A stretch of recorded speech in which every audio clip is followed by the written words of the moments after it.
What is school for? Feel free to call me slow, but I spent 16 years going to school, and I still don't know. When I finished, I didn't know how to do my own taxes, purchase a home, or apply for a loan. I didn't know a thing about investments, building credit, or getting a job. I graduated at the top of my class, and what did I have? This fancy diploma to sit at home with my mom. But luckily, they did teach me some important skills like factoring trinomials and how mitochondria is the powerhouse of the cell. I'm so happy I remember the Pythagorean theorem, because it helped me a lot. Okay, I'm lying. Let me stop. Because all the stuff they taught me, truthfully, I forgot. Mom, remember when you would ask me, what did you learn in school today? And I would say, nothing much. I wasn't being modest. The truth about it, Mom, is I had already forgotten. And it's not just me. Millions of students sing the same song. How many of you guys avoid eye contact with the teacher to try not to get caught upon? Afraid to raise your hand for fear of being wrong, which proves that school isn't an environment for learning or building up the intellect. It's just a game you play for grades and how many A's you can collect. But I guess what do you expect when the most commonly asked question in class is this gonna be on the test?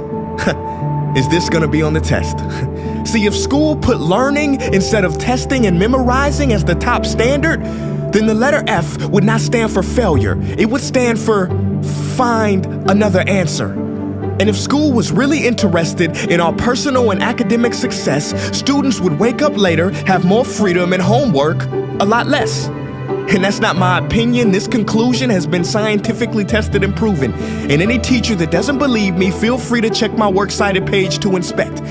Oh, and I did it in MLA format because I know that's all you will accept. See, students would get more benefit from an extra hour of sleep than putting them through the torture of an extra essay, reading 150 pages, doing problems 1 through 60 on the worksheet, and having 3 projects due by the end of the week. Not only is it pointless pain, but it's also dim-witted, because we get so much work, but they don't teach the time management skills to deal with it. See, in school, we are controlled by bells. We have to learn in rooms with the feng shui of a prison cell. We have to ask permission to relieve bodily functions, but not before the teacher asks a million questions like, why didn't you go before class? I'm sorry, my bladder is kind of on its own schedule and it's not always timely. See, teachers always say, use your time wisely.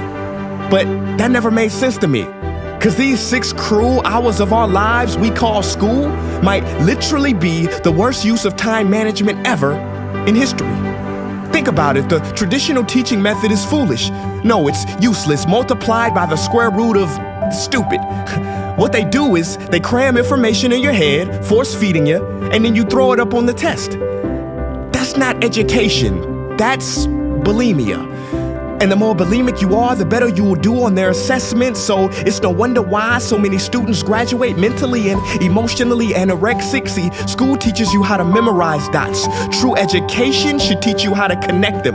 True education teaches you how to catch a fish. School teaches you, yeah, you caught the fish, but you didn't show your work, so it doesn't count. Throw it back. I'm just asking, what is school for? It's not education, that's just not true. If you still think that, you might be sniffing glue. See, the word education comes from the Latin root educe, meaning bring out, i.e. bring the gifts out of a person and make them viable. But school doesn't bring out much, it just stuffs more facts inside of you.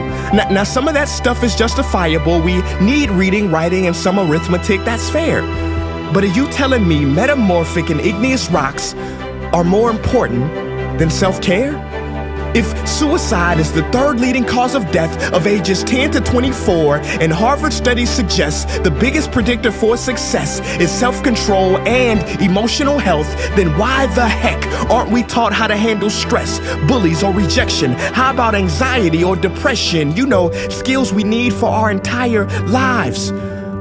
Bro, I don't even know how to cook. I'm honestly surprised I'm still alive. But hey, at least I can name all the battles that happened in the Civil War. Seriously, what is school for? Some say you need it to be successful, and that's something we do not doubt. But do you own a MacBook or iPhone? Did you know they both were created by a dropout? Are you watching this video on Facebook or YouTube? Doesn't matter which you choose. They both were created by dropouts. Ever use Snapchat, WhatsApp, shopped at Whole Foods? Well, thank a dropout. Does your home furniture come from IKEA? Okay, don't get the wrong idea. He was not a dropout. Don't be a fool. I mean, how could he drop out? Ingvar Kamprad, founder of IKEA, never even went to school. I know what you're thinking. He's just picking and choosing. There's millions who didn't go to school that aren't successful. Who is he fooling? And you're right. But open your history books and start perusing. You'll find the very people we idolize in school never really had formal and/or secondary schooling.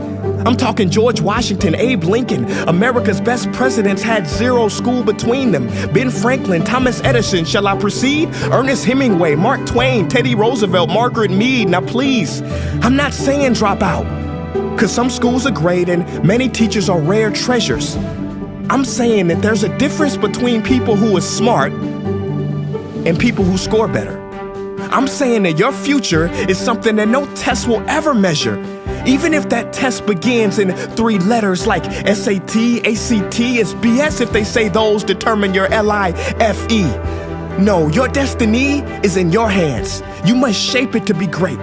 So don't expect school to open doors, because it's more likely to slam them in your face. Sometimes I wonder about all the dreams lost in school and how much potential goes to waste. If it wasn't for music and YouTube, then I would have been just another lost case. Everybody watching this, please, close your eyes. Imagine a child sitting in the back of some teacher's class in some town. He never raises his hand, he fails most of his classes, but inside of him, there is a passion. And if nurtured and brought out, will lead him to discover the cure for cancer. But you see, I'm afraid that that child's gift will never come out. He will never win the Nobel Prize award because in class he was ignored and his worth was judged only by his scores. So teachers, principals, parents, advisors, and students, I ask one more time, what is school for?